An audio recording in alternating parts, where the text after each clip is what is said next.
আসসালামু আলাইকুম। কেমন আছেন সবাই? ফেসবুক খুললেই দেখছি সবাই জাপান চলে যাচ্ছে। এই জাপান যেতে লাগছে না কোনো ভিসা, লাগছে না কোনো পাসপোর্ট। এই সুযোগ কি হাতছাড়া করতে পারি?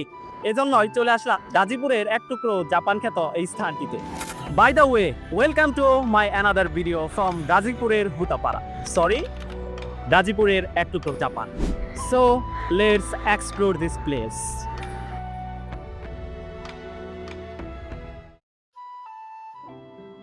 ঢাকা ময়মনসিংহ মহাসড়ক বছরের বেশিরভাগ সময়ই এই মহাসড়কটি খুবই সাধারণ থাকে, কিন্তু বসন্ত এলেই বদলে যায় পুরো দৃশ্য।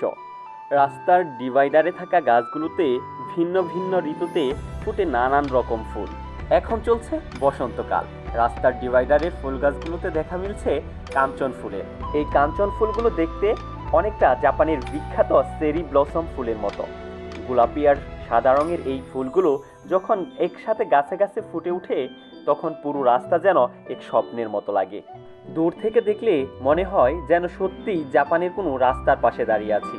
এই কারণেই অনেকে জায়গাটিকে ভালোবেসে বলেন গাজীপুরের এক টুকরা জাপান। চারিদিকে শুধু ফুল আর ফুল।